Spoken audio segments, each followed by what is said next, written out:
আসসালামু আলাইকুম আমার কলিজার আপুরা ভাইয়েরা সবাই কেমন আছো? আজকে আমি রান্না করব ফুলকপি দিয়ে মাছ, তেলাপিয়া মাছ।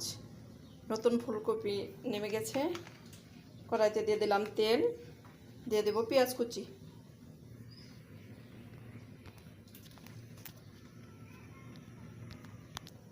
এটাকে চেনো? এটা হচ্ছে কুমড়োর বড়ি।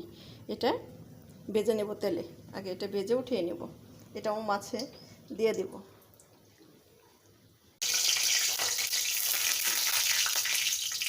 ভাজা হয়ে গেছে, এখন উঠিয়ে নেব।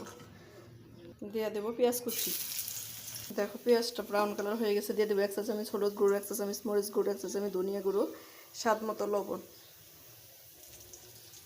দিয়ে দিলাম কিছুটা পানি যেন মশলাটা পুড়ে না যায়। ভালোভাবে কষিয়ে নেব। আরও দিয়ে দেবো কিছু কাঁচামরিচ। আরও দিয়ে দেবো 1 চা চামচ আদা রসুন পেস্ট, 1 চা চামচ জিরা পেস্ট। দিয়ে মশলাটাকে ভালোভাবে কষিয়ে নেব। ভালোভাবে কষানো হয়ে গেলে যে তেলাপিয়া মাছটা ধুয়ে কেটে রেখেছি সেটা দিয়ে দেব। তেল উঠে আসতে এখন দিয়ে দেবো সে তেলাপিয়া মাছটা। দিয়ে মাছটাকে ভালোভাবে কষিয়ে নেব। আজকে মাছটা আমি ভেজে রান্না করি নাই, কষিয়ে রান্না করব। তাই তোমরা চাইলে এইভাবে নতুন কফি নেমে গেছে, এখন রান্না করে নিতে পারো।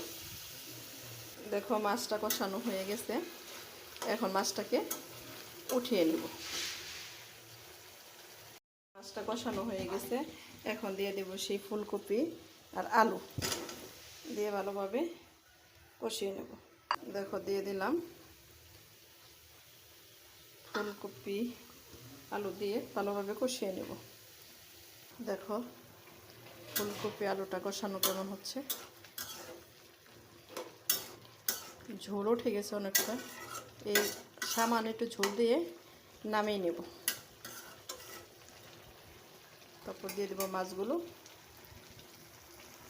দেখো কপিটা আলুটা কষানো হয়ে গেছে, দিয়ে দেবো সামান্য ঝোলটা সামান্য দিব, দিয়ে মাছটাকে ছেড়ে দেব।